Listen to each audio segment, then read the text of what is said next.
Except he cannot spin a web in the MCU anymore. I am Etepicuian.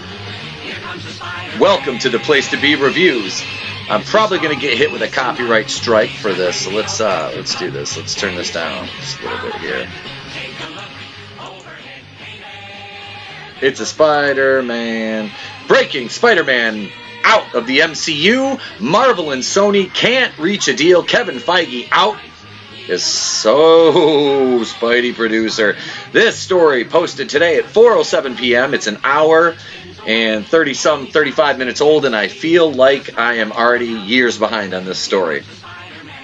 According to Deadline, Marvel Studios will not produce any further Spider-Man films in the Marvel Cinematic Universe due to an inability between Sony Pictures and Disney to reach new terms that would have given Disney a co-financing stake moving forward. A dispute at the top levels of both companies has essentially resulted in Marvel Studios president Kevin Feige being nixed from future Spider-Man projects. According to Deadline, Disney had asked for a 50-50 co-financing agreement between the two studios on future Spider-Man films. Again, according to Deadline sources, Sony turned that offer down. Good for Sony.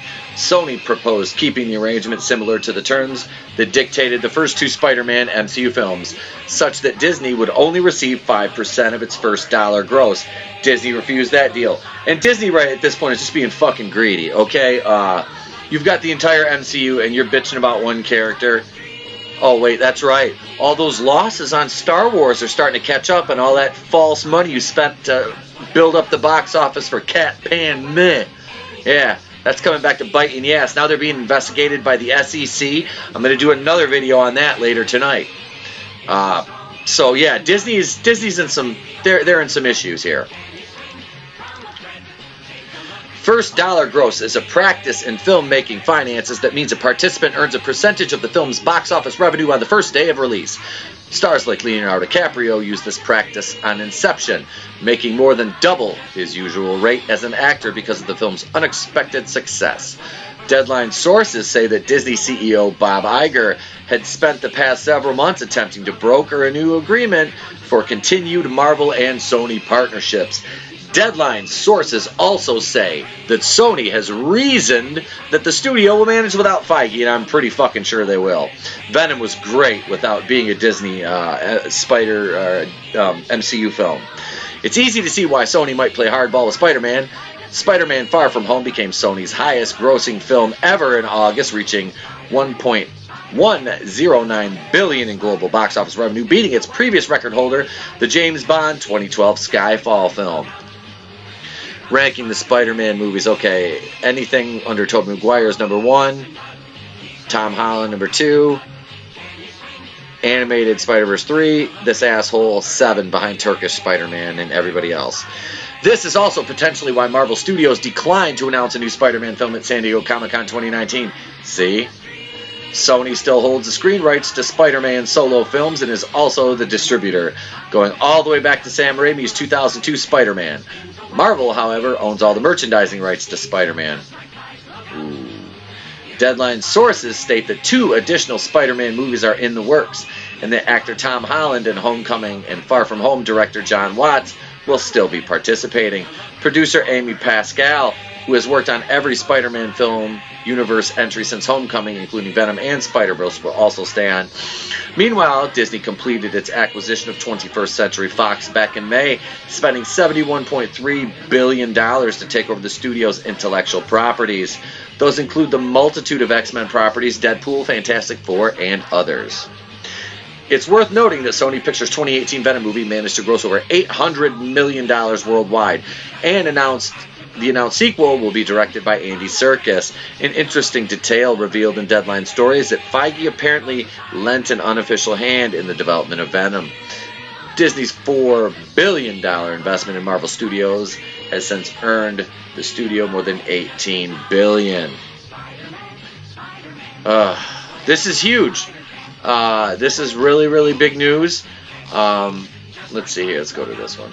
Spider-Man is out of the MCU. They've spent since, 2017 putting him in with Homecoming and Far From Home and Captain America Civil War being his first appearance, Infinity War and Endgame, and now he's gone. So where does that leave Spidey? That leaves Spidey in probably a much better place, because hopefully they will change this whole Spider-Verse back to the normal Spider-Verse and not this dopey 25% different fat Ned. It's just Flash Thompson's a little pussy. I mean, we don't need that. So I don't want to say I have a lot of high hopes for what Sony will do, but after seeing Venom, I kind of do have high hopes for what Sony's going to do with this. So what do you think? Is this going to stick? Is Marvel going to let Spider-Man just go? Are they not going to try to reach another deal and just let him slip out of the MCU after they spent the last couple years building him up? This is very interesting news going into D23, which is this weekend. We're a couple days away from it, so I don't know how this is going to affect the MCU moving forward. Like I said, the MCU was around for 9 years before Spider-Man made an appearance. 9 years. So I'm pretty sure moving forward the MCU will be fine without Spider-Man. We don't. I like Spider-Man. Don't get me wrong. Having him in the MCU is great. But the version, another high school Spider-Man in the I can't. We don't need. In the original Sam Raimi trilogy, which, I'm sorry, I go back and forth with this one guy about the Sam Raimi trilogy. And this is all I'm going to say. You're such a big Tom Holland fan. You really have no fucking clue what a good Spider-Man movie is, dude. Really? I'm sorry. I like Tom Holland. I enjoy the movies. But to compare the Raimi trilogy to this little kiddie garbage that Disney pumped out is just... no, not even close. The best thing about Spider-Man Homecoming was Michael Keaton's portrayal of Adrian Toomes the Vulture. The rest of it was just so. Ugh.